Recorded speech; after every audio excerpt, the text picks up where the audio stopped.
안녕하십니까. 반가운 얼굴도 몇 분 볼 수 있습니다.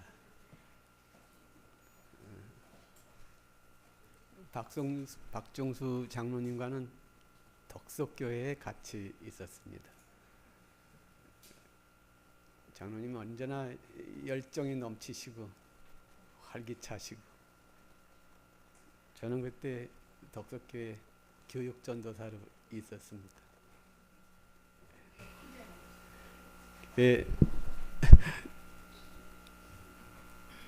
원래 신학을 하셔가지고 목회를 했으면 잘하실 줄 알았는데 이제 진짜 목회를 하시는 것 같아요. 저는 그때 이제 원치재 목사님이 동주원 앞에 총무인데, 신학 대학원 이제 마칠 즈음에 홍천에 있는 한 교회를 줄 테니까 가서 목회를 해라고. 그런데 제가 사정상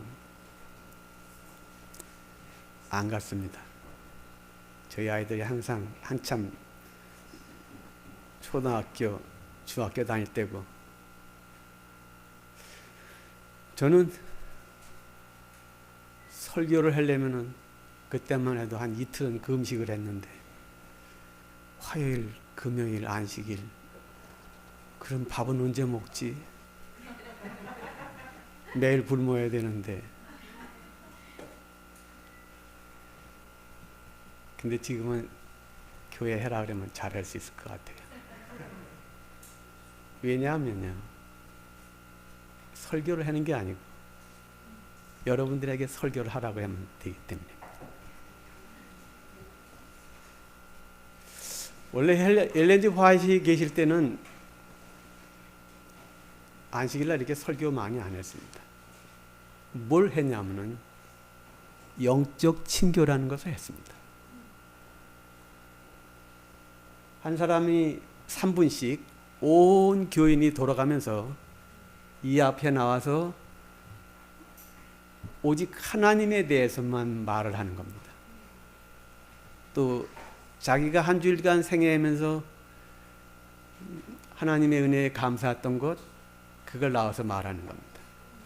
아픔이 있어도 말하고, 죄가 있어도 말을 하고, 하나님의 은혜에 대한 감격이 있어도 말하고, 3분을 넘기는 게 아닙니다.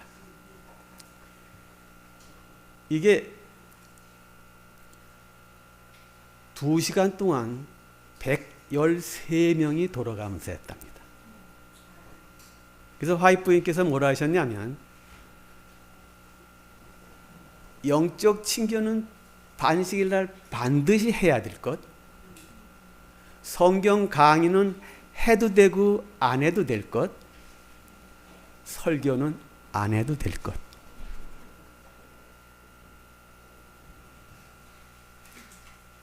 저는 원래 교회보다는 이게 세상에서 이렇게 열심히 놀고 그랬던 사람인데요, 군대 갔다 왔는데 저희 어머님이 교회 가야지 그러시는 거예요. 저희 어머님 말에는 제가 불순종이라는 건 감히 생각도 못합니다. 무서워서가 아니고, 제가 초등학교 5학년 때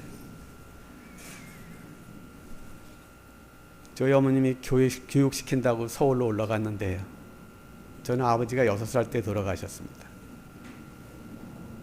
근데 초등학교 5학년 때 저희 형은 6학년이고 제 여동생은 4학년이고 남동생은 5살인데, 저희 어머니가 교육시킨다고 서울에 한칸방을 얻어가지고 가서, 자기는 이제 장사하러 다니시고 우리는 학교 갔다 오면 제 동생 4학년짜리가 밥을 했는데, 밥을 조금 해놓으면 먹을 것도 없는데 조금 했다고 제가 야단치고 그랬었는데, 하루는 저희 어머니께서 장사를 갔다 오셔가지고는 막 우시는 거예요. 가만히 들어보니까 누구네 집 초인종을 눌렀더니 얼마나 박대를 그 욕을 하는지. 저희 어머니 5살 때 천잠을 암송해가지고 신문에도 나고 그랬던 분인데 저희 아버지가 돌아가시니까 연약해서 제 어린 나이에 엄마가 얼마나 치근하셨는지 그 다음부터는 제가 엄마가 뭐라고 말하면은 싫어요 소리를 못했습니다. 조금 전에 이재순 집사님한테도 그랬지만 제 처하고 선을 한번 봤는데 걔하고 결혼해라 그러니까 얼굴도 안 이쁜데 하기 싫은데 그래도 해야 돼.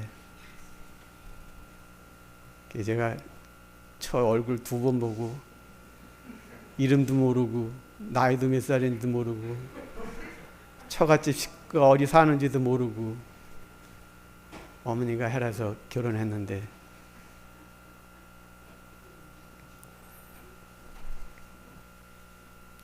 신혼여행 안 간다 그러니까 전도지나 돌리고 다지 뭐하러 신혼여행 가냐고.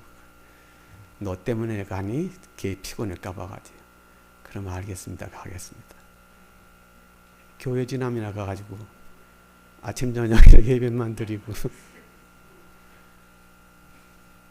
그 어머니, 저희 어머니 자꾸 목소리 톤도 높이는 분이 아닌데 제가 사랑하고 존경하고 제가 이 세상에도 좀 돌아다녀 봤는데 그 어떤 목사님보다도 그 어떤 훌륭한 신학자보다도 제가 가장 존경하는 그리스도인이 저희 어머니셨어요. 제가 40년 만에 동창회를 갔는데 초등학교 동창회 아이들이 저에게 하는 말이 이 자식 이거 도시락 반찬 잘 싸우던 놈 아니야?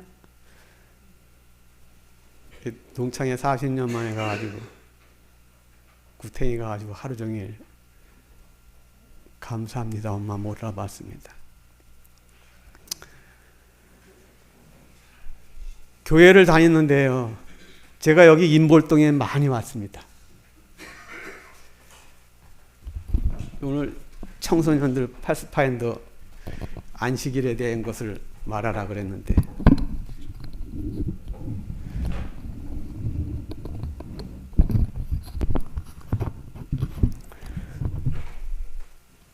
이 연관이 있기 때문에 말씀드립니다. 근데 이제 교회를 다니는데 제가 군대 갔다 오고 나니까 저희 어머님이 제 여동생하고 형하고 남동생을 교육시키느냐고 빚을 많이 지셨어요. 그래서 제가 아들 된 도리로 어머니 빚을 갚아드린다고 새벽 5시부터 밤 10시까지 정말 동네 사람들이 보기에 미친놈같이 일을 했습니다. 딱 결산을 해보니까 딱 이자 뺏기 못 갚았어요. 그래서 오이는 새벽 5시에 따는데요. 오이밭에서 오이를 따다가 하나님이 내가 감당이 안 됩니다. 그 전에 이제 개신교회, 감리교회는 다녔었어요. 여자애들하고 놀러 다니냐고. 갑자기 제가 새벽 5시에 무릎을 꿇고는 하나님 사랑의 빛 외에는 지지 말랬는데 저희 어머니 빚진 걸 갚기 위해서 노력해봤는데 안 됩니다. 하나님 도와주시면 제 평생을 드리겠습니다. 그 전에 제가 저희 어머니 빚을 갚아주기 위해서 누가 나를 좀 몸뚱아리를 사가지 않나? 한 2년만 내가 모슴같이 살 수 있을 자신 있는데 근데 열흘 후에 정확하게 빚을 갚게 해주셨고 그때 제가 느낀 감정 이야, 하나님이 계시네. 사람의 말을 들으시네. 그리고 그날부터는 제가 텔레비전도 끊고 술, 담배도 끊고 친구들하고 놀러 다니는 것도 끊고 집에서 성경을 보기 시작을 했어요. 근데 안식일을 딱 보는데 안식일 날도 오이는 따야 되잖아요. 근데 제가 하나님, 제 엄마 한 마리 엄마가 그래도 나 안식일 날 오이 따라 못 가겠어요. 방 안에서 혼자 성경 보고 엄마는 가시는데 제가 안 가니까 얼마나 미안한지. 그렇지만 하나님이 가지 말라 그랬으니까, 안식일 지키라 했으니까 혼자 성경을 보고 있었습니다. 그랬더니 어머니가 점심때 오이 따가지고 들어오시더니 너 좀 독해다. 그 다음부터는 제가 하루 종일 이렇게 하나님만 이렇게 생각하고 살았어요. 근데 무엇이든지 말을 하면 하나님이 들으시는 거예요. 하루는 농어민 후계자 한다고 뽕나무를 심고 그랬는데 금요일이었어요. 뽕나무를 이제 일꾼들을 얻어서 저는 경기로다 고를 타고 일꾼들은 심는데 비가 막 떨어지는 거예요.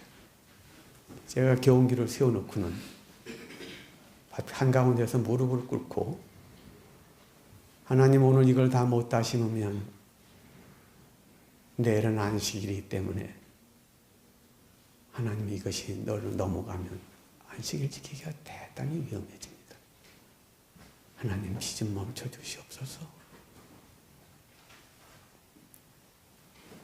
그리고는 다시 일을 시작하는데 모세의 그 바닷물이 가라지듯이 하늘이 쭉 찢어지더니 구름이 앞으로 쫙 날아가는 거예요. 빗물을 맞으면서 감사의 눈물을 흘리면서 하나님 감사합니다. 그러고는 이제 있는데 여기 아침에 식구들 있었어요. 그 다음부터는 제가 이제 하나님한테 약속을 했기 때문에 이제 평생을 드린다고. 그리고 이제 곤지암 거기 있은 살았는데 이름은 밝히지 않겠습니다. 저희 집에 이 아침에 형제들이 진색거리 했던 형제들이 와서 내년이면 산자의 조산을 심판을 시작한다는데 나는 아직 굉장히 두려워 그러는 거예요. 제가 그래서 얼마나 속설아치게 놀랐는지, 산자의 조사 심판을 해? 그래서 그날부터 사시나무 떨듯 밤낮으로 기도만 했는데 빨리 이제 2년 후에 오신다는데 뭘 하겠습니까? 그리고 제가 결혼하는 날 제 아내하고 땅 문서를 갖다 놓고 초기문지 50몇 쪽에 있는 그 말씀대로 하나님, 이것은 우리 것이 아니고 하나님의 것이니 하나님이 적절한 때에 사용하시기를 바랍니다. 그래서 이제 일로 도망가야 되겠어요. 얼른 시골로. 거기는 이제 술, 담배 친구 있고 동네에서는 저를 모든 동네에 일을 시키려고 그래서. 그래서 이제 몸이 달았어요. 하나님, 이걸 팔아서 사람들에게 나눠주고 얼른 시골로 가서 일요일 협령 준비를 해야 되겠습니다. 하나님 도와주십시오. 정말 끈질기게 기도를 했어요. 근데 어느 날 이렇게 눈을 뜨고 기도를 했는데 하늘을 보면서 하늘에 구름이 꽉 꼈어요. 근데 순간적으로 하나님이 저한테 생각을 주시기를 구름은 꼈어도 그 너머에 별은 아직도 찬란하게 빛나고 있지? 맞아. 아무리 어둠이 있더라도 하나님은 저기에 계시지. 간절히 기도했는데 그날 밤에 꿈을 꿨어요. 내일 너의 기도의 응답으로 내가 그 땅 살 사람을 보내는데 아마 네가 그 사람들하고 많은 시련을 겪을 것이다. 그래서 새벽 2시에 식은땀을 쭉 흘리고 내가 개꿈을 꿨지. 그런데 그래가지고 그 다음날 거기 가서 일을 했는데 누가 차가 타고 와요. 혹시 저 사람이 어제 하나님이 보여주시던 그 사람이 아닌가. 제가 가니까는 혹시 당신이 이 땅 사러 온 사람이냐고. 그렇다고. 내가 이 땅 주인이라고. 그래? 그럼 계약하러 가자. 당장 계약을 해줘가지고 그날 그냥 바로 서울로 올라가지고 계약을 했어요. 그래서 이제 예수님 오신다 그러니까 어떻게 했냐면은 이제 막 돌아다니냐고 오토바이를 하나 샀는데 돈은 주머니에 많으니까요. 84년도에 제 주머니에 현찰 2억이 있었으니까. 오토바이를 타고 갔는데 탁 넘어졌어요. 세월을 타가지고. 근데 제 생각 속에 하나님이 말씀하시기를 너 내 종 전도사는 걸어 다니는데 너는 오토바이 타고 다니는 게 맞냐? 잘못됐습니다. 하나님. 그 즉시로 오토바이를 타고 광주까지 가서 목사님 제가 먼저 탄 거 죄송합니다. 목사님 들으라고 합니다. 그러고는 무슨 그 장면이 그때 예수님 오신다 그래가지고 사방으로 돌아다니다가 제 처가 절로 가자 그래가지고 자포대 가서 땅을 한 2만 평을 사고는 감자 농사를 수십 가마인지 200가마인지 심고는 그리고는 지하철로 돌아다니면서 산자의 조사 심판이 시작됐다고. 그런데 그 시간이 됐는데 안 왔어요.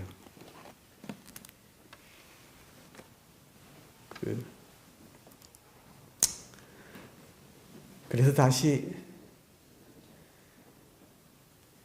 제가 말한 거 잘못 안 맞았으니까는 내가 영적 안목이 짧아서 잘못했다고. 이제 친구들한테 참 죄송한데요. 제가 이 친구들 관심 많습니다. 살렘에서 교장으로 10년을 있었거든요. 이 아이들 어떻게 해야 되는지 조금만 합니다. 제가 다시 오겠습니다. 이 다음에.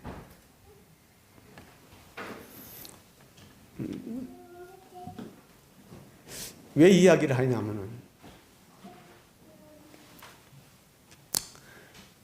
그리고 우승구 장로님 저기 계시지만 그때 저는 이제 거기서 또 밤낮으로 하나님만 부르고 제 입에는 농담 한마디도 안 하고 밤낮으로 시대의 소망만 보고 제 처가 킬킬거리고 웃기려도 하면 경박하게 감히 그리스도인이 웃는다고. 근데 시간이 지났는데도 예수님은 안 오셨어요. 그래서 얼마나 슬픈지 저는 제 그 2년 동안에 그 돈 2억이라는 돈을 다 쏟아부었어요. 전도지 사서 돌리고 주위에 있는 사람들 빚진 사람들 빚 다 갚아주고 광주교회 장로님 니아까 끌고선 엿장사하면 제가 경기 사주고. 왜냐하면 예수님 오시는데 뭔 돈이 필요하냐고. 그런데 이제 그 이성복 목사님 제가 그 오토바이 사준 목사님이 서울로 가셨는데 그 광장동 교회로 가셨어요. 근데 그분이 저를 이제 좋게 봐가지고는 광장동 교회에 그 안식일학교 시간에 와서 시간 좀 쓰라고 그러셨어요. 그래서 서울서 이제 올라가서 광장동 교회 갔는데 이렇게 내려다 보니까는 그때 제가 샐러리에 대한 걸 가지고 말하려고 그랬는데 그 광장동 교회는 그래도 그때 당시만 해도 대한민국의 안식교회는 엘리트들이 다녔었어요. 근데 얼굴을 이렇게 하나하나씩 보니까 행복한 얼굴들이 없었어요. 그래서 제가 집에 가가지고는 희석이야 뭐냐 벽에다 대고 코를 박고는 일주일 동안 내내 울었어요. 하나님이 이게 뭡니까? 왜 이 하나님의 백성들이 이렇게 행복한 모습은 아니고 꼭 야단 맞으러 온 사람 같습니까? 그때만 해도 율법주의 신앙을 해가지고요 굉장히 경직됐었죠. 제가 신학대학원 다니면서도 그때 안금영 교수님, 이정근 교수님, 오만기 교수님, 김기권 교수님 다 있었는데 수업 시간에마다 들어가서 했습니다. 왜 교회에 들어온 사람들이 3년만 지나면 그 뜨거움이 식어지고 왜 우리 교인들이 행복하지 않냐고 답을 좀 해달라고 그랬더니 여러 가지 모습으로 대답을 하셨어요. 쓸데없는 얘기하지 말고 수업합시다. 잘 모르겠습니다. 이러더니 오만규 교수님은 절 데리고 가더니 막 우는 거예요. 꺽꺽꺽 그러면서 나도 잘 모르겠으니 저 김대성 목사한테 가 물어봐. 내가 보내겠다고.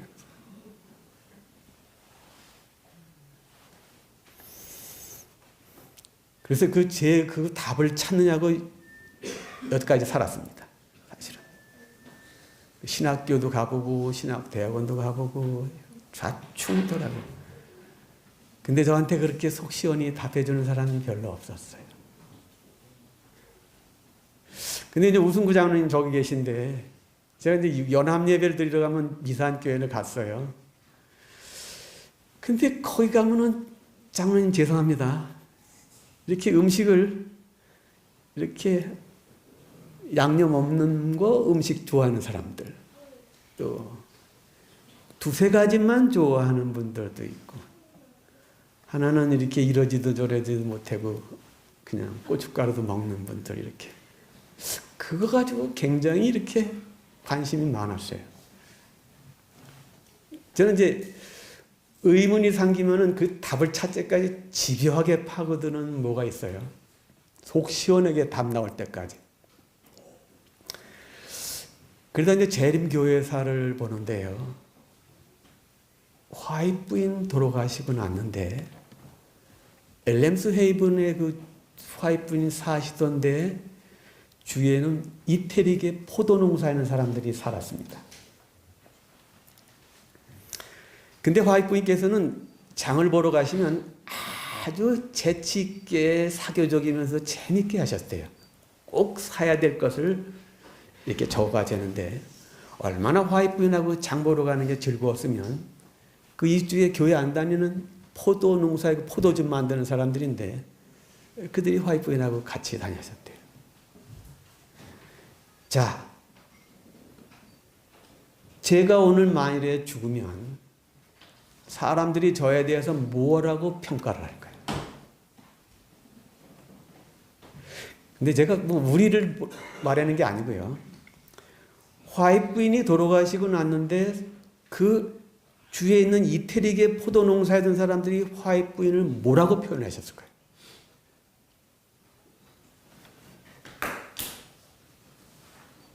말씀해 보십시오. 아무것도 좋습니다. 한번 대답해 보십시오. 그리스도인. 예? 그리스도인. 그리스도인이요. 아니 좀 더 진지하고 이렇게 감성적인 단어로. 예? 언제나 예수 그리스도에 대해서 깊은 애정과 열정으로 말하기를 좋아하던 그 키 작은 백발의 할머니가 돌아가셨냐고 이렇게 나왔습니다. 언제나 깊은 애정을 가지고 그때부터 제가 이제 나는 일요일 휴업령, 뭐 안식일, 뭐 성서 문제, 조사 심판 문제 이런 거. 한 번은 김진영 목사님 얼마 전에 돌아가셨는데 하동 행천교회에서 주말 봉일 때 가셨더니 왜 우리는 안식일에 대한 책자는 많은데 예수 그리스도에 대한 책자는 시대의 소망밖에 없을까? 그걸 말씀하시는 거예요. 이 얘기가 40년 동안 제 숙제를 찾아간 건데 다 하기는 어렵고요. 젊은 친구들, 학생들 주목해 보세요. 우리는 삼육교육이라 그러는데요. 삼육교육 하면은 지덕체 그러잖아요. 원래 삼육교육은 스스로 생각하는 힘과 선악을 구별하는 지혜를 가진 배우는 것, 이게 지혜예요. 스스로 생각하는 힘과 선과 악을 구별하는 것. 그 다음에 덕이 아니고요. 지영 그래요. 영, 하나님의 거룩한 영이 사람에게 임하게 하는 교육을 시키는 것. 둘째예요. 세 번째 뭘까요? 세 번째 뭘까요? 예?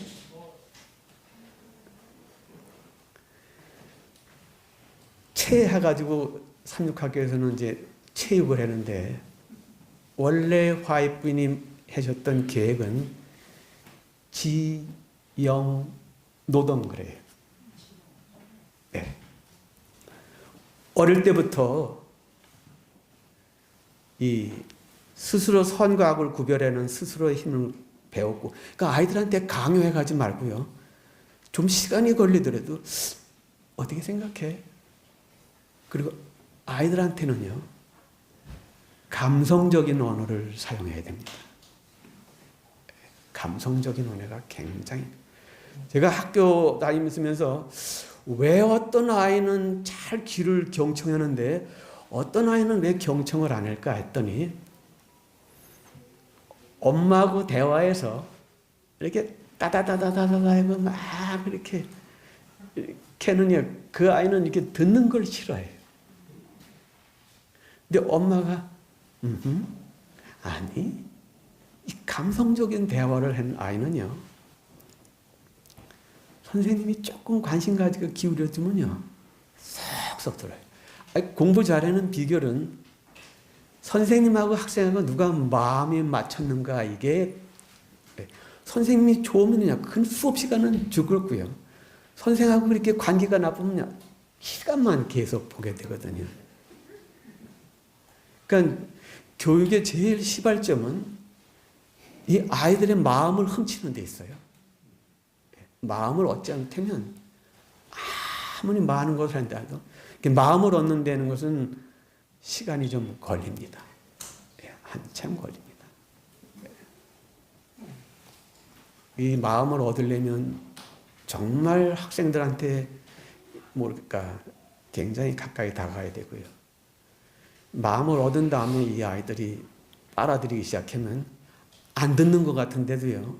위기가 닥치면 그게 탁 나타나요. 그 마음을 어떻게 얻을 것인가?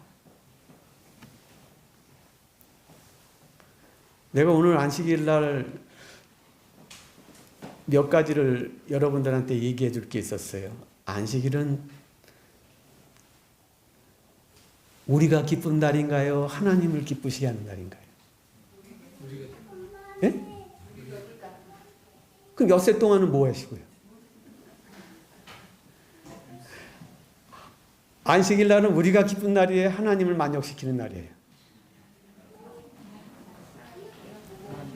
하나 둘 셋 넷 다섯 여섯 우리 날 하나 둘 셋 넷 다섯 여섯 우리 날 하나 둘 셋 넷 다섯 여섯 우리 날 제7일은 주님 날. 여러분, 오늘은 우리 기뻐하는 날이 아니고요, 하나님을 만족하게 해드리는 날이거든요. 근데 여러분, 효자 자식은요, 아직 어린아이 생각났어요. 여러분, 철들었다는 게 무슨 뜻입니까?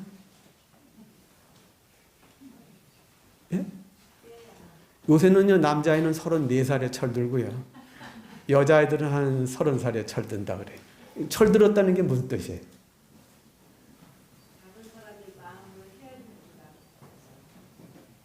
네. 엄마 마음을 헤아리는 게 철들었어요. 사전적인 의미를 이렇습니다. 당연한 것으로 알다가 은혜로 깨닫기 시작했다.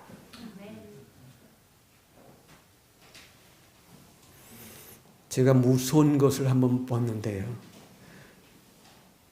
근데 반대로 은혜로 알았다가 당연한 것이라 되면요,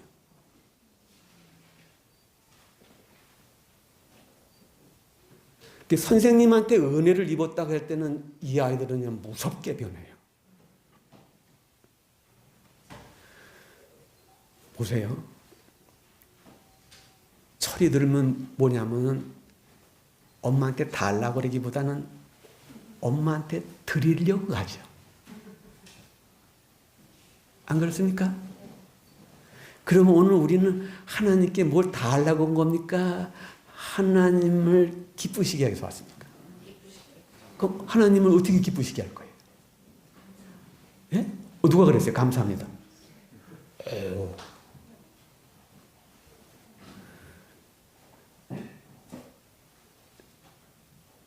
저희도 다 부모지만요, 어떤 분이 저한테 이랬어요. 정부야, 예, 너 그저 크게 효도 없다. 가서 자주 네 얼굴을 어머니한테 보여드려라. 그게 효도다. 여러분, 하나님은 우리들이 뭐 대단한 것을 보기 위해서 아니고, 하나님 저 알아요. 하나님이 저를 위해서 무엇을 하셨는지 알아요. 그러면 하나님 뭐라 하실까요? 고맙다. 너 내가 희생하고 수고한 걸 이제 인정하니? 고맙다. 하나님 마음이 감동을 넘치셨는데 가만히 있으시겠어요? 그러니까 이 원리를 학생들한테 잘 가르치면요, 그러니까 저 학생들 제가 마음 얻은 걸 한번 할게요. 한 6년 전에 개학을 이제 2월 1일 날 했는데요, 제 기숙사는 천세 목사님하고 아래에 기름 보일러 때 했어요. 근데 학생들 기숙사는 나무 때는 보일러 했어요.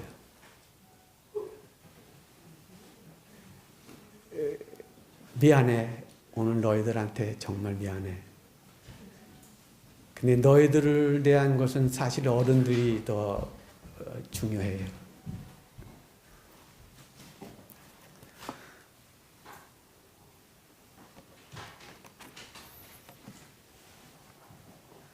거기 대단한 사람들 많이 모였거든요, 살렘동산에. 근데 새벽 2시 됐는데 하나님이 일어나라 그러시는 거예요. 일어나니까 너 기숙사에 올라가 봐라. 그때 2월 1일 날인데 눈보라 치고 영하는 10도 되는데 기숙사에 올라가 보니까 보일러의 나무는 불은 꺼져 있고, 보일러 수도 물 온도는 17도, 방 안의 온도가 보니까 14도. 내가 아이들 교육시킨다 하면서 잘못했구나. 그때 2시부터 한 4시 반까지 불을 뗐어요. 그 다음 날도 계속 하나님이 깨우시는 거예요. 가봐라. 한 달 지나서 3월 또 지나서 또 어느 날 그래요. 근데 기숙사 생활하면서 이렇게 뜨뜻하게 겨울나는 건 처음이야. 난 누가 뗐는지 알아. 저는 얼마나 아들한테 이들이 이렇게 살았구나 하는 거 미안한지. 그런데 3월 15일 날 감자를 심는데 그때 임광원 선생이라는 사람도 왔어요. 거기 있었어요. 애들은 막 좁혀고 그랬는데 감자를 심는데 비가 오는 거예요. 그래서 저는 얘들아 봄비 맞으면 감기 걸린다. 들어가라. 그러니까. 아닙니다. 다른 때 같으면요. 빗방울 몇 개만 떨어지면 팍 뇌동댕이 치고 들어갔는데 들어가 이놈들아 비 오면 비 맞으면 큰일 나. 아니에요. 들어가라 그러지 마세요. 다 심고 들어갈 거예요. 들어가라. 다 심을 거예요.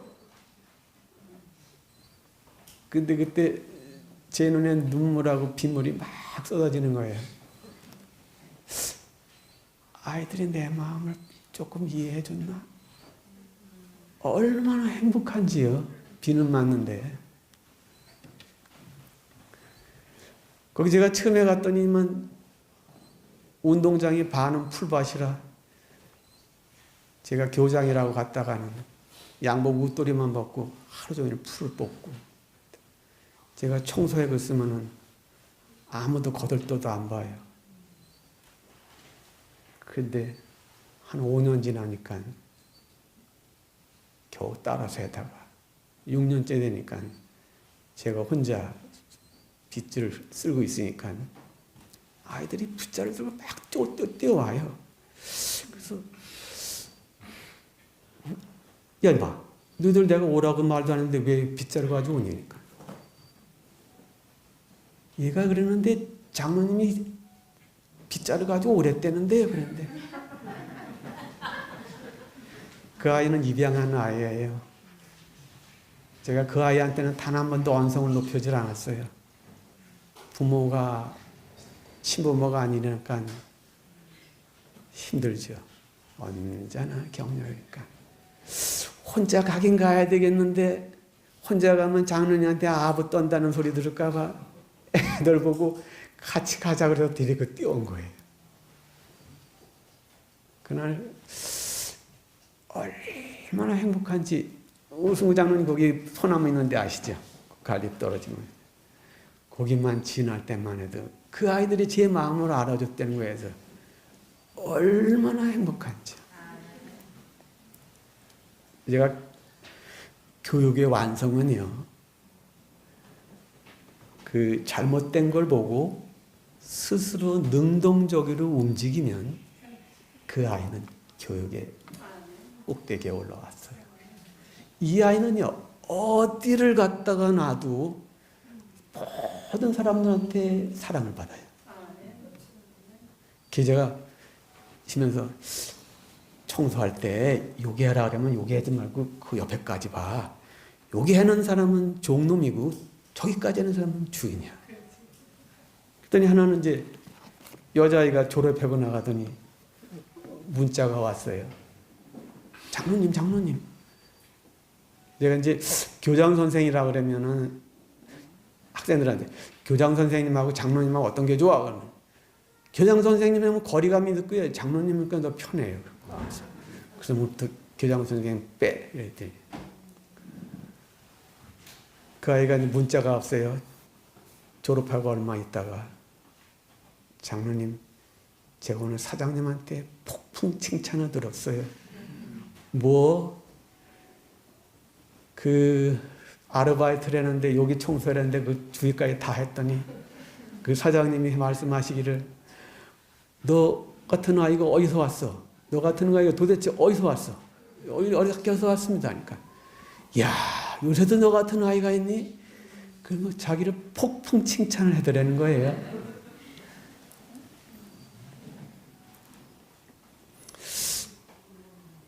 제가 요새는 성령이 임재하는 걸 잘 보기 힘든 시대인데요. 거기서 3명 아이들이 성령이 임했어요. 현격한 차이가 납니다. 하루는 거기 설교를 하거든요. 그래서 내용은 무엇이고, 말 억양은 어떻게 해야 되고, 눈빛은 어떻게 봐야 되고, 시선은 어디다 둬야 되고, 결코 건방진 태도를 취하면 안 되고, 예수님의 음성이 애소하고 간절하고 또 꼭 전해줘야 되겠고 깊은 동정심 있는 그것이 어울려진 목소리인데 너가 한번 흉내내봐. 그러니까 어른들보다 애들이 더 잘하잖아요. 그날 저녁에 그 산림동네 사람들이 초 긴장을 하고 잠을 잘 못 이뤘다 그래요. 아이들이. 그러니까 지금 이렇게 젊은 아이들 잘 교육시켜 놓으면요. 아주 어른들의 순수이기 때문에. 예. 한 아이는 그 대륙 선교사 뽑는데 와서 이제 30명이나 왔는데 간증을 해라 가는데 뭐 다 농담식으로 말하고 자기 자랑했는데 너는 왜 왔어? 그러니까 중국에 갔는데요. 그 거리에 있는 많은 사람들이 그리스도 없이 살다가 죽을 생각을 하니까 가슴이 미어져서 도저히 있을 수가 없었습니다. 근데 이 아이의 억양이 성령의 현격한 임재한 그런 억양이었어요. 침착하고 무게 있고 거룩하고 이런 음성이니까 갑자기 그 속에 50명이 있던 사람들이 쫙 농담했는 게 가라앉더니 진지해지기 시작하더라. 그 친구 지금 터키 가서 선교사 한다고 갔습니다.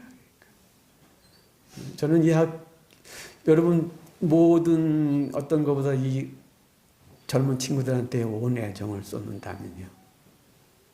어떤 아이는 우울증이 걸려서 왔는데 3개월 만에 우울증이 사라지고 정상화로 왔었어요. 예. 이 교육은 참 제일 중요하고 많은 것보다요. 이렇게 10명 정도만 있으면 참 좋습니다. 이 삼육학교들이 망한 이유가요.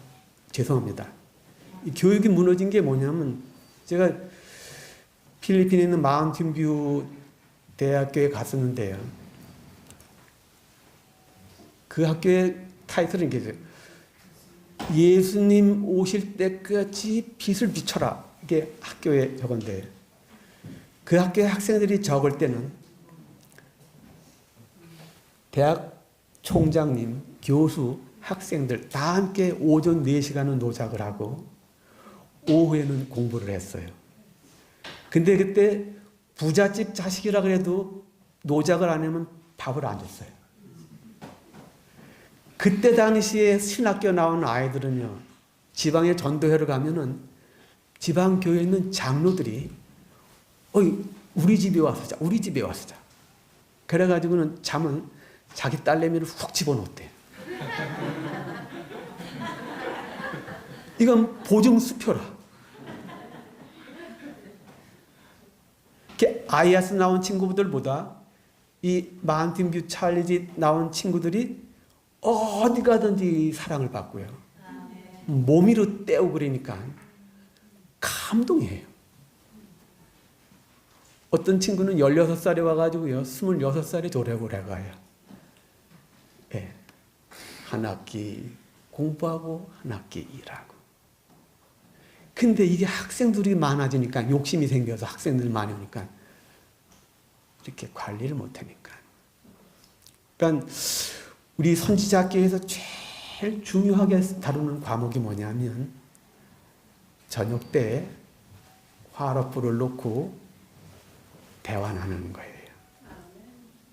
이게 예수님 방법이에요. 그래서 아침 예배를 드릴 때도 어른들이 일방적으로다가 말씀하지 말고 성경 한정을 해서 요만할 때 아침 6시에 일어나서 예배 드리는 거 정말 힘들잖아요. 근데 드려야 되잖아요. 그러면 다독다독 해가지고 읽어봐. 그럼 그 5명이 하면은 40절이면은 8절씩 읽어 나가는 거예요. 너 8절 읽어봐. 처음에는 어덜덜덜덜덜 비몽사몽간에 읽는데 읽고 나면은 반드시 뭘 하냐면요. 읽은 거에 대해서 한번 감동적인 성경 걸 말해봐. 그러면 애들이 처음에는 주절주절 하다가 자기들끼리 은근히 잘하는 경정이 붙어요. 그러면 나중에는요. 아침 예배 드리다가 제 눈에 눈물이 줄줄 흐르는데 이 자식이 신학교에 다녔나? 어떻게 이런 말을 하지? 이 아이들이 성경을 집중하잖아요. 왜냐하면 읽은 거를 자기가 말해야 되니까. 거기 남학생, 여학생 있으면 또 잘 보이려고 더 잘하려고 그러거든요. 그리고는 저녁이면 오늘 그 말씀을 가지고 사는 것을 말해봐. 여러분 교사가 이렇게 지도만 하면요. 이거 하나님 방법인데 저녁이면 애들이 뭔 소리를 말하는데 차츰 6개월, 8개월 지나니까요. 아이들이 말씀을 대하는 태도, 자세, 어디서 반바지를 너 하나님께 가는데 반바지 입고 가도 될까? 안 됩니다. 그럼 가서 갈아입고 와. 그러니까 가장 기본적인 하나님을 어려워하는 걸 가르쳐야 되죠. 내일 과정책에 하나님을 두려워하며 그에게 영광을 돌려란대. 이 두려워한다는 게 무서워하는 걸까? 사랑하고 존경하는 걸까? 제가 이제 여러분한테 해줄 거는 그거였었는데 안식일에는 크게 2가지를 기념합니다. 이날은 전혀 인간이 뭐 한 거를 말하는 게 아니고요. 하나님이 무엇을 하셨는가만 말하는 겁니다. 오직 주인공은 하나님입니다. 자칫 잘못하면 말하는 사람이 이게 관심 갖고 설교 은혜 받았습니다 말하면 우쭐할 수가 있거든요. 그냥 화이트부인을 정말 사랑하는데요. 화이트부인에게 계시가 주어졌을 때 그 전에 2 사람들은 계시가 주어졌지만 그거 말하면 사람들이 날 빈정거리지 않을까, 날 우습게 보지 않을까 하는데 화이트부인께서는요. 내가 이 계시를 말하게 될 때 사람들이 나를 지나치게 높이고 자랑하게 되면 나는 많은 사람들을 봤는데 그들이 추락해서 타락하는 것을 보았습니다. 하나님 저는 이게 두렵습니다. 그러니까 하나님께서 기도 응답이 오시기를 내가 만일에 그러한 지경에 이르면 내가 너에게 육체의 고통을 주리라 이렇게 했어요. 여러분 다른 사람 앞에 서서 이렇게 말할 때 사람이 인정받으려고 그러면 개혁할 게 많죠. 우리는 얼마나 많이 사람이 주인공이 돼. 이날은 전혀 하나님의 주인공인데 2가지 주인공이세요. 하나는 창조주로서의 주인공, 하나는 구속주로서의 주인공. 하나는 창세기 1장에 대한 주인공, 하나는 신명기 5장 15절 내가 애굽에서 너희를 구원할 때 6월절 어린 양을 죽여서 너희들을 끄집어냈다. 그러니까 학생들 주목해 보세요. 이제 아는 대로 할게요. 여러분 친구들 이름 몇 명이나 알아요? 저기 마스크 있던 학생. 친구 이름 몇 명이나 알아요? 예? 오, 100명 정도. 장로님 사람 이름 몇 명이나 아세요? 전화기를 안 보면 잘 모를 것 같아요. 하나님은 이 세상에 있는 사람들 다 이름을 기억하실까요? 네. 어떻게 아세요? 예?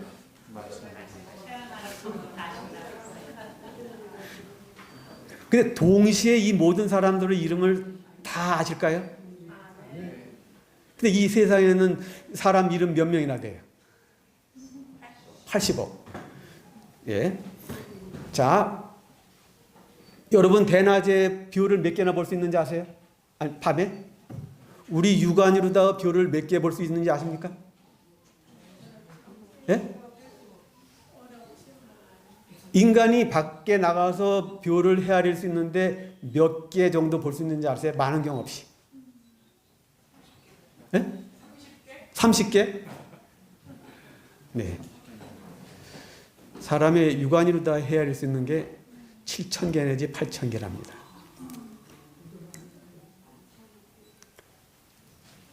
근데 이거 중요한 거예요. 얘가 하나님이 얼마나 어마어마한 분이신지를 아는 거예요. 여러분 근데 하늘에 별이 얼마나 많을까요? 네? 우리 은하계의 별은 항성이 4천억 개랍니다. 옆에 있는 안드로메다 은하에는 태양같이 빛나는 걸 항성이라고 그러고 지구같이 빛을 안 내고 빙빙 돌아다니는 걸 행성이라고 그러는데 안드로메다에는 빛나는 태양 같은 별이 1조 개래요. 그러면 태양 주위를 도는 게 뭐 10개 정도 된다 하면 4천억 곱하기 8에 3조 2천억인데 안드로메다는 별이 8조 개 내지 10조 개가 돼요. 근데 우주에는 지금도 그 제임스 웹이라는 망원경을 해가지고 작년에 올려가지고 지금 보는데요. 허블 망원경은 지상 600km에다가 두는데 그 제임스 웹 망원경은 공중으로 160만 킬로미터 올라가서 거기에 있대요. 저 어마어마한 우주를 다 보는데 별이 얼마나 많은지 그래서 사람들은 뭐라고 표현을 했냐면 전 세계에 있는 바닷가의 모래알갱이 숫자보다 하늘의 별은 더 많다 이렇게 했어요. 제가 성경절 하나 찾겠습니다. 학생들이 이거 잘 꼭 기억해 두세요. 이사야 이제 제가 2개만 찾고 가겠습니다.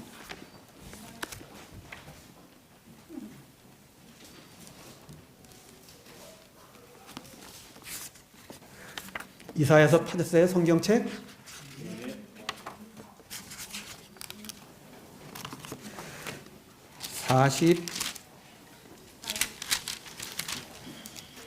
40장 이거 중요한 성경절이에요. 이사야 40장 26절. 아까 저기 마스크 쓴 친구 이름이 뭐죠? 동현이가 읽어볼래? 40장 26절 큰 소리를 읽어봐. 너희는 눈을 높이 들어 누가 이 모든 것을 창조하였나. 보라, 주께서는 수요대로 만상을 이끌어내시고 그들의 모든 이름을 부르시나니 그의 권세가 크고 그의 능력이 강하므로 하나도 빠짐이 없느니라. 여러분 우주에 별이 얼마나 많은지 바닷가에 모래알만큼 안다 했잖아요. 근데 하나님은 얼마나 위대하신 분이냐면 그 이름을 하나하나 다 부르는데 단 한 개도 빠뜨리지 않고 다 부르신다는 거예요. 사람은요 자기보다 대단한 사람 앞에 가면은 위축이 되고 두려움과 경외심이 생겨요.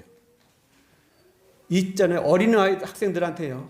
하나님이 원대하시고 광대하신 것을 자주 말해두면은 하나님에 대한 존경심이 생기거든요. 또 하나는요. 44장 2절 또 한번 읽어보겠어요? (44장 2절) 이사야 44장 2절.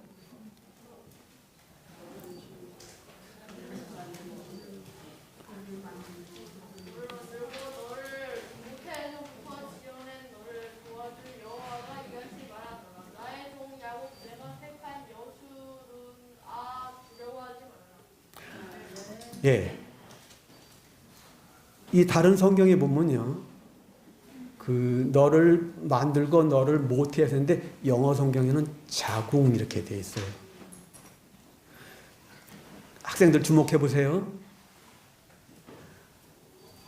물론 엄마 자궁 속에서 나지만 하나님은 네 엄마 자궁에서 내가 너를 만들었다 이렇게 얘기했어요. 엄밀히 말하면 우리 자녀가 아니고 하나님의 자녀인 건 틀림없습니다. 자, 왜 그러냐면 보세요. 사람이 사람을 만들면 한 100명 정도 만들다 더 이상 못 만들어요. 얼굴도 다를 뿐만 아니고 제가 생각하기엔 4가지가 다른데요. 내가 다른 사람하고 다른 거 4가지 한번 말해보세요. 뭐가 다를까요? 예? 생김새 달라요. 또 뭐가 다를까요? 성격도 달라요. 또 뭐가 다를까요? 제가 제일 나중에 말하고 싶은 목소리를 말씀하셨어요. 여러분, 이 성대는 똑같이 생기는데 모든 사람들의 목소리가 다 달라요. 아이들이 저기서 뛰어놀 때 엄마는 눈 감고서 애들이 떠드는 소리 중에 우리 아이의 목소리를 분간하시나요? 하나님은 정확하게 당신이 만드신 목소리이기 때문에 우리가 많은 사람들이 소란스럽게 기도한다 할지라도 정확하게 들으신다. 또 하나는 홍채가 다르고요. 유전자가 다르고요. 지문이 다르고요. 왜 이렇게 다르게 만드셨습니까? 너는 이 세상에 유일무이한 존재라고 말씀하고 있습니다. 그러니까 우리들이 이제 이 친구들한테도 그러면 존중감을 대해가지고 불러야 되지 않겠어요? 예수님은요, 그 제자들을 절대로 야 이렇게 하지 않았어요. 뭐라고 부르셨을까요? 예? 우리 성경에는 얘들아 이렇게 되는데 영어 성경에는 friend, 친구야. 이렇게.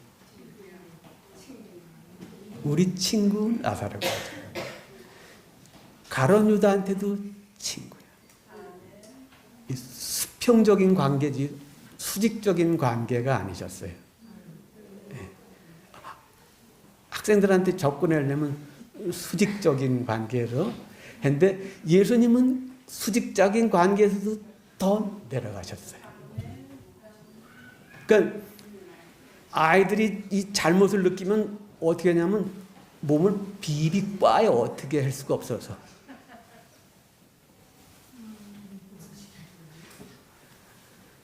네, 제가 더 뭐를 말해야 되냐면 제가 이야기를 하다가 정신줄을 놓은 것 같아요. 저도 제 남은 인생에 이런 게 제 소원이에요.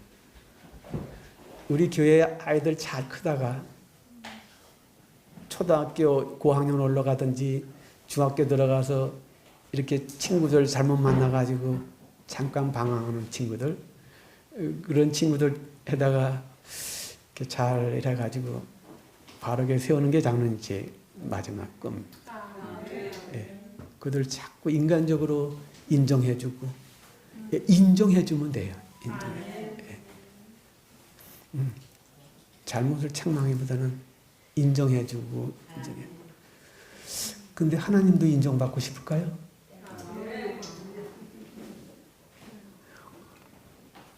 부모에게 효도하는 거는요, 물질이 아니에요.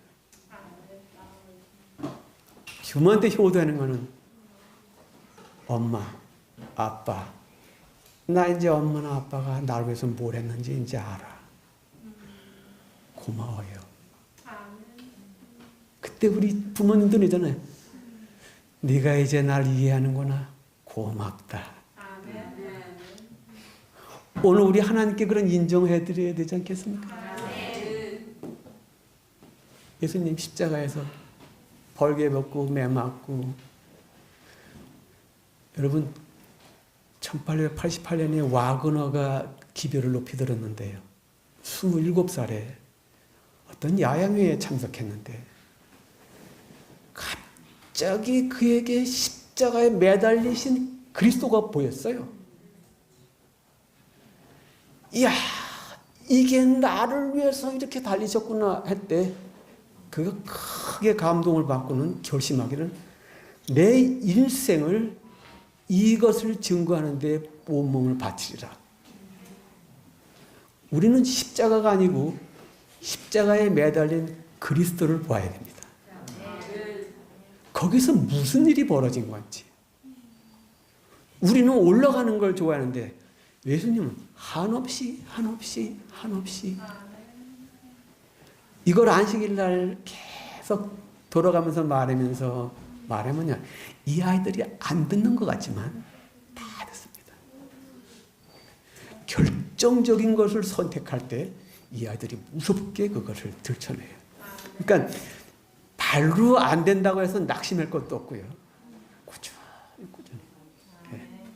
나 너 이해해 이렇게.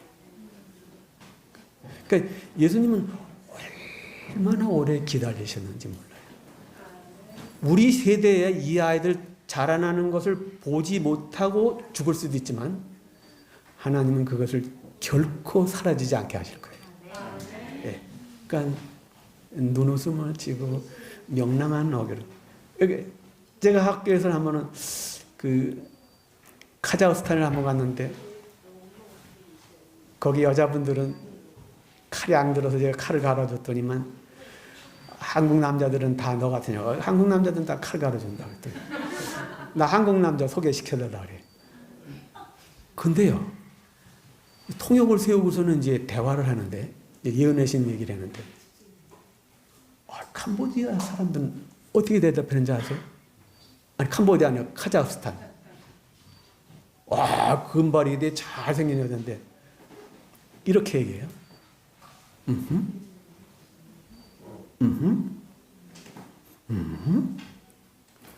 이야기하는 사람이 신날까 안 신날까요? 그래서 제가 이제 아이들한테는 그 아이들한테는, 학생들한테는 안 돼! 이런 말을 안 해줘. No! 그러면 거절당하면서도 있잖아요. 민망하지 않아요. 예수께서 그토록 많은 군중을 모을 수 있었던 비결은 그분의 이적이나 기사 때문이 아니고 그분의 표정과 음성에서 말할 수 없는 아름다움을 풍기셨다. 예. 시간이 돼서 그만해야 되죠. 사실은 내일까지 있으려고 그랬는데요. 제가 원주에 오는데 저희 어머니 돌아가셨다고. 그래서 저희 어머니 제가 이 세상에 가장 존경하는 분인데 돌아가셔서 제가 다음에 오면은 그동안의 재림교회 역사에서 어떻게 벌어졌는지, 우리가 어디로 가야 되는지, 하나님은 어떠한 마음이신지. 이 눈치 빠른 애들은 엄마의 마음을 잘 헤아리거든요. 여러분, 우리가 그리스도의 마음과 그리스도의 마음의 씀씀이를 발견하면 굉장히 하나님하고 친숙해질 수 있어요. 그래서 제가 학생들한테 성경 읽을 때도 제일 중요한 거는 하나님의 마음 씀씀이를 봐. 이 한 가지만 그 말씀 마칠게요. 지구를 창조하시기 전에 하나님은 사단한테 모함을 받아서 모든 우주 거민들이 하나님은 독재자, 이기주의자, 자기는 희생도 안 하고 율법을 가지고 만들어서 우리를 괴롭힌다. 근데 예수님께서 눈물로 호셈으로 3분의 1은 넘었는데 3분의 1은 안 넘어왔어요. 그런 가운데 지구를 창조하셨는데, 그러니까 하나님은 아무도 우주에 나를 이해하고 내 마음을 아는 친구들이 없었어요. 그래도 요 아담과 하와만 만들어서 하고 참, 하나님이 뭐 우주에 사람들 많잖아요. 그런데 하나님은 더 많은 가족을 원하셨기 때문에 우리를 지으셨거든요. 네. 하나님 자족 많은 게 좋잖아요. 그런데 그때 하나님은 정말 창세기 1장에 보면은 왜 빛이 있으라며 하나님이 보시기에 좋았더라. 그래. 그 세 번째는 없고 좋았더라. 왜 좋았더라 하셨는지 아십니까? 예? 여러분 애기 낳으면은 애기 낳기 전에 기저귀 사러 가고 배 안에 저고리 사고 그럴 때 기분 좋으세요, 안 좋으세요? 요 아이가 이걸 가지고 행복할 생각을 하면 착 엔돌핀이 나오잖아요. 그 하나님은 좋았더라가 그 뜻이거든요. 근데 좋았더라가 없는 데가 있어요. 궁창을 만들 때는 좋았더라를 안 해줘요. 왜냐하면 궁창이 그 아이들을 홍수로 덮을 거라 하시면 거기에는 좋았더라가 오늘 저녁에 가서 보시면 되는데, 이토록 사랑해서 했는데 그만 아담과 하와가 하나님한테 대적한 게 넘어갔어요. 아담과 하와는 자기 벌 받을 거, 죽을 거, 용서받을 것만 생각하지 하나님 마음을 헤아려 봤을까요? 여러분 그때 하나님 마음은 어떠셨을까요? 예?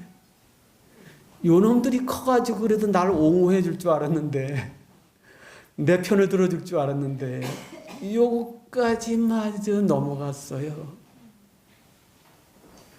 사람들은 이게 죄인이 그 철들지 못했는 것 같아요.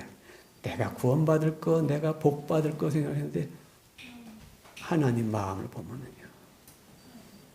그런데도 자기 속에 쓰리고 괴롭고 아픈데도 참 내색 안 하고 아담이 어디 있니? 자 내색 안 하죠. 그러나 속은요 울고 계시잖아요. 여러분 이 학생들한테 하나님의 마음을 찾아서 그거와 그렇게 하나님 마음하고 교류하는 걸 가르친다면요, 누가 이 세상 마지막에 주님 편에 크게 설지 모릅니다. 여러분들이 이 엘렌 G 화이트는 이 학교를 교회 주위에 반드시 학교를 해라. 필리핀만 가면 장로님 교회 이런 학교들이 엄청나게 많아요. 제가 교육했기 때문에 1844년 이후에요. 다 실망하고 난 다음에 이 교육 문제가 항상 모든 역사에서 가장 저거였어요. 프로테스탄트들이 미국으로 왔는데 제일 문제가 뭐냐면은 자녀 교육 문제에 봉착했어요. 그래서 어떻게 할까 의논하다가 유럽으로 가서 파리나 뭐 이태리나 영국에 가서 다시 그들의 교육제도, 천주교가 만든 교육제도를 가지고 왔어요. 그래가지고 자기 영광을 뽐내고 왜 박사학위 그런 거냐면 막 이렇게 으시시하잖아요. 근데 예수님 학교에서는 그런 거 없었어요. 그런데 1844년에 우리 선구자들도 이 문제에 봉착했어요. 그때 오볼린 대학은 이제 1844년 전에 그 큰 외침 때 그 학교 청년들이 대단히 헌신했어요. 그때 그들은 이미 통밀빵 먹었습니다.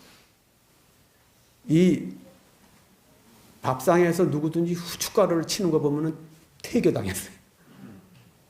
여러분, 삼육학계 음식 기별 이거 우리가 한 거 아니에요. 오벌린 대학에서 그렇게 했어요. 그리고 교수들은 자기 집에 학생들 2명씩을 데리고 살아요. 그래서 교수가 하는 모든 행동을 다 보고 살아요. 그러니까 교육은 말이 아니고 이 뒷모습 보고 커요. 예. 왜 우리 자녀들 내가 안 가르쳤는데 그대로 내 행동하잖아요. 그러니까 예수께서는 제자들을 부르신 다음에 나를 따라오너라 하시고는 앞서가시면서 뭘 보여주셨냐면 사람들을 대하는 모든 태도를 보여주셨다. 그 제자들이 그대로 나중에 흉내를 내는데 1844년 후에 교육이 시작됐는데요. 이 벨 선생님이라고 오버린 대학 출신이 있는데 학위가 없었어요.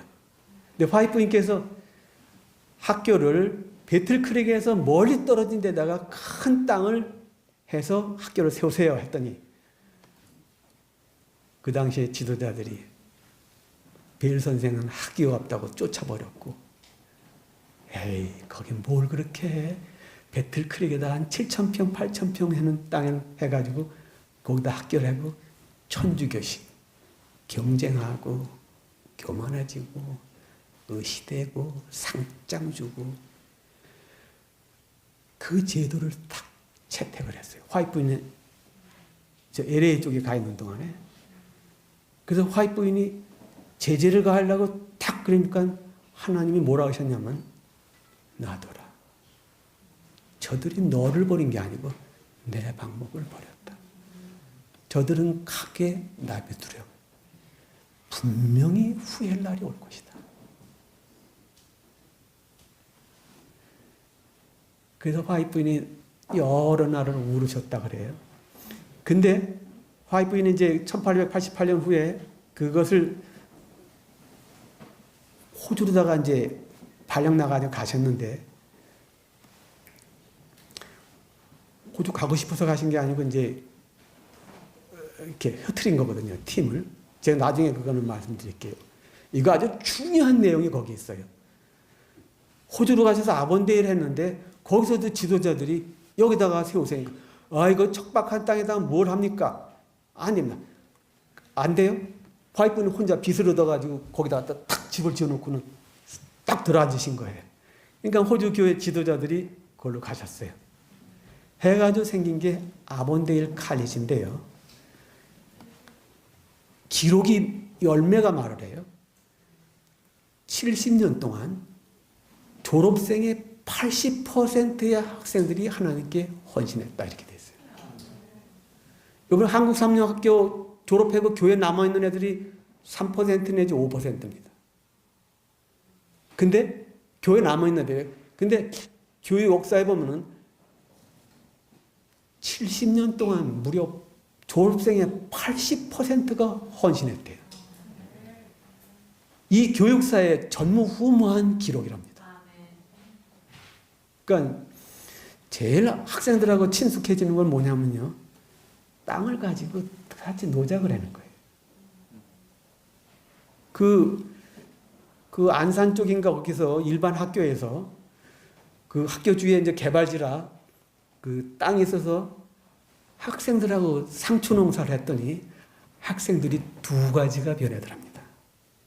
이거 우리 학교가 아니고요. 일반 학교인데 그게 YTN 뉴스에서 한번 나왔어요. 2가지 아이들이 품성이 변했는데 하나는 순해지고 순종하는 모습으로 변했고 또 하나는 자기들이 기르는 상추를 자기가 먹으면서 아이들의 입맛이 바뀌더라는 거예요. 여러분 이 노작교육은요. 코로나 때문에 그리고 검정고시를 이명박 대통령 때 모든 검정고시를 다 안식일로 바꿔버렸어요. 그래서 우리 이제 대안학교 선생님들이 전국에 있는 시도에 있는 그 검정고시 감독관한테 쫓아다녔어요. 우리 아이들이 이렇게 많은데 이들을 버릴 거냐고. 막들이 그랬는데 그래가지고 이제 바꿨어요. 그래서 검정고시는요, 봄에는 평일날 보지만, 안식일날 보지만, 8월 달에는 반드시 안식일을 피하게 만들어 놨어요. 예. 혹시 여러분 자녀들 중에 검정고시 본다면, 봄에는 아예 생각지 마세요. 예. 그 대신에 8월 달에는 수요일 날이나 그렇게 합니다. 제가 말씀드리다가 잊어버렸는데. 그래서 이제 검정고시를 못 보게 되니까는 이명박 대통령 때 그랬어요. 개신교인들이 벌떼같이 달겨 붙어가지고요. 이 모든 시험들을 다 안식일로 만들어버렸어요. 지금 하나하나 바꾸는 중인데, 그래서 미국 아이들하고 미국 졸업장을 하려고요. 미국 삼육학교 재단하고 이제 이렇게 자매 결혼을 했어요. 그랬더니 과연 너네 실력이 우리하고 우리 졸업장을 줄 수 있는지 그걸 체크해러 왔었어요. 교장 선생 3명하고 그 미국에 있는 삼육학교 교장 선생 3명하고 거기 책임자하고 왔는데, 그들이 이제 수업 시간에도 보고 노작도 보고 그랬는데, 그들이 나중에 총평을 하면서 이렇게 얘기했어요.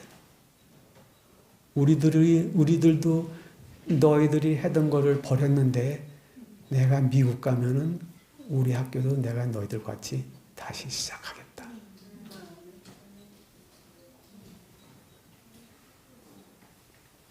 신앙은 다른 사람을 섬기는 건데 말로 남을 지배하려고 드는가? 하나님은 왕의 왕 중의 왕이셨는데 전혀 사람들을 섬기러 오셨습니다.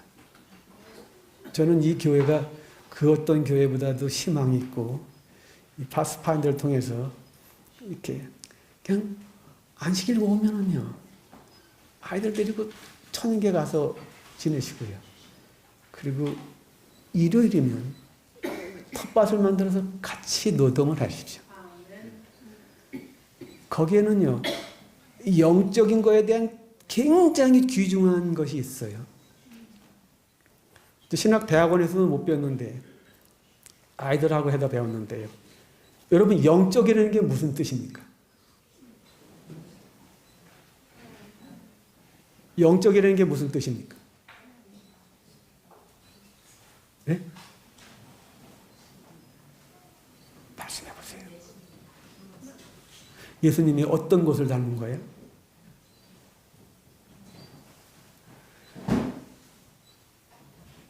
영적이란 이래요. 신적인 에너지, 생명의 불꽃. 의미심장하지 않으십니까? 신학적으로 잘하는 게 아니고 생명의 불꽃이 일어나고 신적인 에너지가 넘치는 것이 영적인 교육이래요. 그러니까 이 속에서 한 명만 장로님이 일어나도요, 제가 학생들한테 이 속에서 한 명만 있으면 세상 뒤집어진다. 정말 하나님을 두려워하고 예수님께 자신을 남김없이 던지는 아이, 이 한 아이가 세상을 뒤집어 엎을 거예요. 예. 우리는 모르죠. 그러나 하나님은 아이들을 주목해 보시고, 예, 정확하게 보십니다. 억양까지도 하나님이 만드셔서 들으시는데, 그러니까 아이들한테 적어도 교회하면 하나님을 굉장히 존경하고 두려워하게 만들 거예요. 예. 우리들이 숨소리도 낮추고 깊이 두려워한다면 이 아이들은 저절로 배웁니다. 근데 우리가 이 속에 와서 시시한 얘기하고 신발도 찍찍 끌고 다니고 그러면요, 아이들은요, 말 안 해도 그건 더 잘 배워요. 제가 어머니 돌아가신 것도 잊어버리고 정신없이 얘기를 했는데, 다음에는 와서 체계적으로 하나하나 말씀드릴게요. 세상은 시끄럽고 요란하지만 우리는 이럴 때일수록 침착하게 우리에게 주어져 있는 이 환경 안에서 우리가 가진 것을 가지고 최선을 하고 가면 하나님의 신이 이들한테 임하면, 예, 세상은 그 아이를 통해서 대한민국 하나 휘젓는 건 아무것도 아니고요. 예, 그런 꿈이 있잖아요.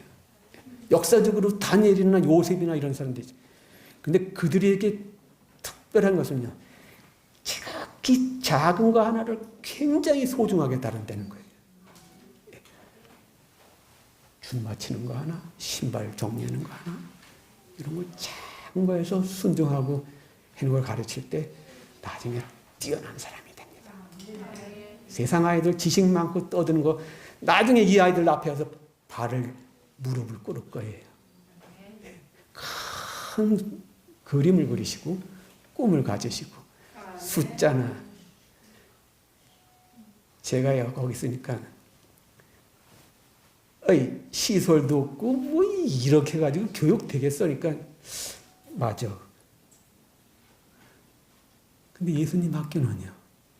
기숙사가 있습니까? 뭐 맛있는 음식을 주셨습니까? 교복을 줬습니까? 근데 전무후무한 하나님의 제자들을 언어도 잘 못 쓰고 글씨도 못 쓰는 사람들을 베드로가 한 번 설교하니까 3,000명이 침례를 받겠다고. 우리 이 아이들한테서 그렇지 않은 그런 아이들이 안 나오려면 누가 알겠어요? 예. 그러니까 숫자나 외형이나 타이틀 보지 마시고 제가 두서없이 많이 말씀을 드렸지만 이 길을 가시다 보면 보람도 있고 그리고 이 아이들이 변해는 부모들이 가서 막 떠들면 하나하나 찾아오면 그렇게 해서 교육은 잘 될 거라 믿습니다. 아멘. 네. 다음에 다시 뵙기로 하고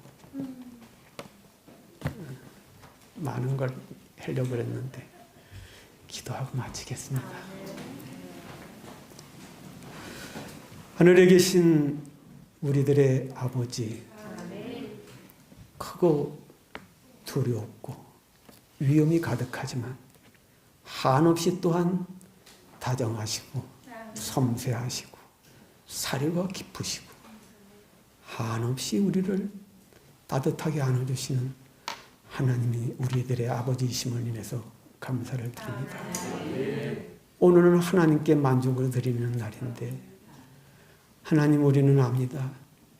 주님께서 우리를 위해서 얼마나 모욕을 당하셨고 멸시를 당하셨고 하늘로 올라가고 싶었지만 참으셨던 걸 우리는 압니다.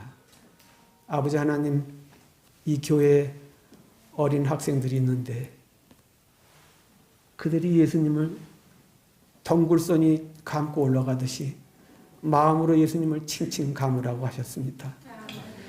그렇게 교육되어지도록 도와주시고 세상에는 빛 없이 보이지만 하늘에서는 주목하는 놀라운 친구들이 이 안에 있도록 축복해 주시옵소서. 그래서 어두운 세상에 밝은 빛을 비추고 바벨론의 다니엘같이 애굽에서의 요셉같이 찬란히 하나님의 이름과 영광을 드러낼 수 있는 아이들이 이 속에 있도록 축복해 주시옵소서.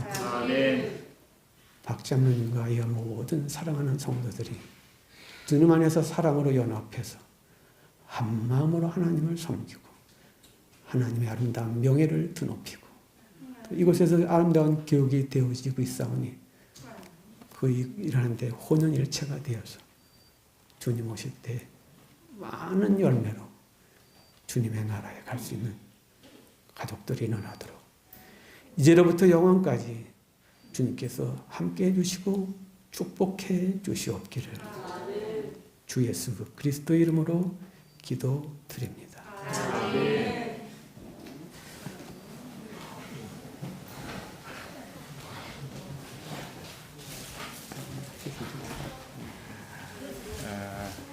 우리 장로님이